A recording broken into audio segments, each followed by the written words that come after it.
If you are a starting entrepreneur right now and you're trying to start traveling, let me show you. I'm actually here in Medellin, Colombia. It's quite loud, so I'll close the window soon, but just want to show you this. I've been here for 2 weeks now, and before this I was 2.5 months in Bali, if you look back on my channel, and I will stay here in Colombia for 2 more months. You can say that I've traveled a decent amount and I will travel more, and that's why I make this video, because I want to give you some advice. Because a lot of friends ask me like, hey, do you regret traveling this much? Do you regret spending all that money? Do you think I should do it as well? Or most of the time they just say, I also want to do it. How much money should I save? How much money do I need to make to be able to do this? And I will explain that in this video because I think it's quite valuable. It also changes what you desire. I'm quite a luxurious person, so I want to stay in a villa. I want to stay in the penthouse like I do right now. I want to have my own independent life. I don't want to be in a guest house. So even though this is also shared, I do have my own apartment and it's in the penthouse, so it's quite luxurious. We have a pool, etc. and a cleaning lady. But to answer the first question, do I regret it and how much money did I spend till now? I think I easily spent over $10,000, probably like 12 maybe, on all the plane tickets, all apartments, the villas. Because if you look back on this channel, when I was in Bali, I was staying in villas because in Bali the villas are very cheap. In Colombia you don't really have villas, or you really need to spend $10,000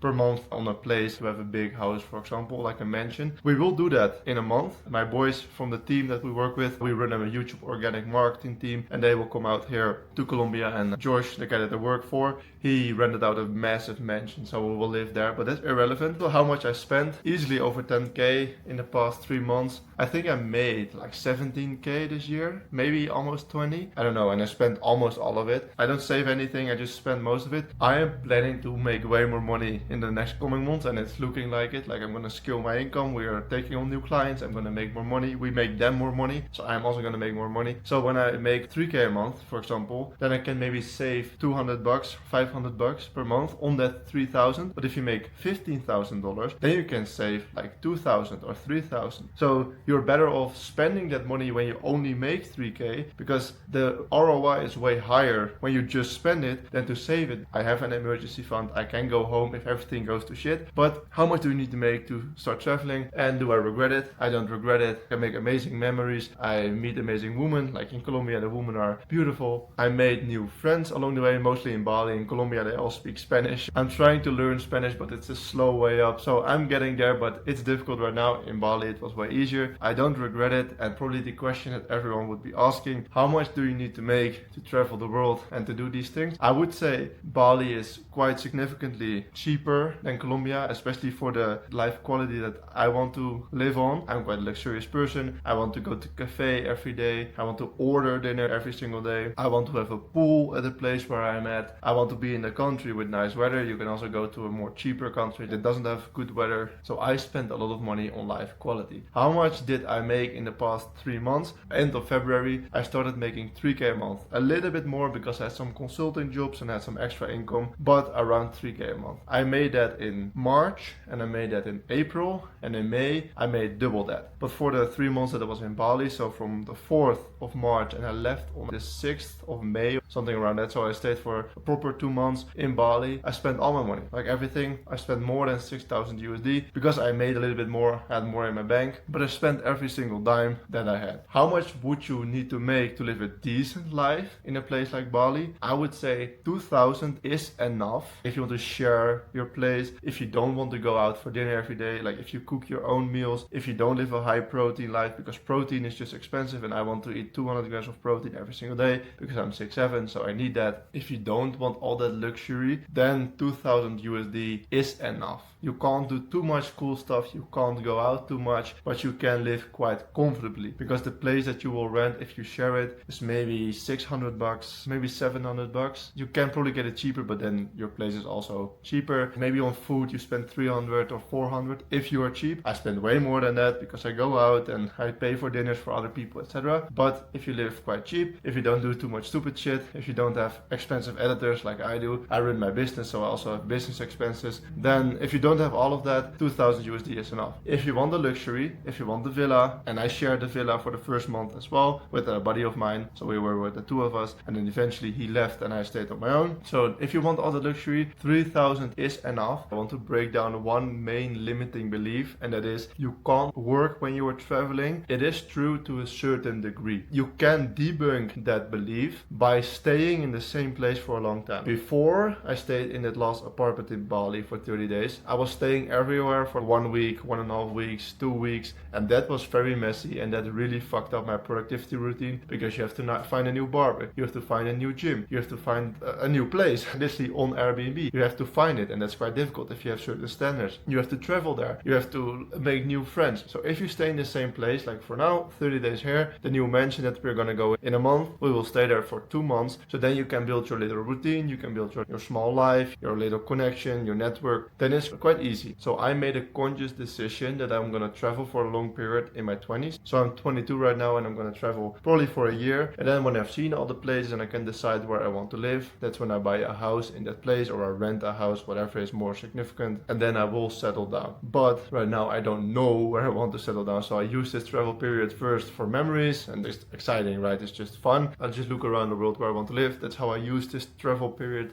and then eventually I will settle down. So yes, you would be more productive if you buy your house and settle, but you can still whilst traveling. So that's it. Don't want to turn this into a massive yap fest. If you learned anything, you can subscribe. I'm just documenting my journey. I'm not selling anything, so you can follow my journey here and see more travel videos, and I will see you in the next one. Peace.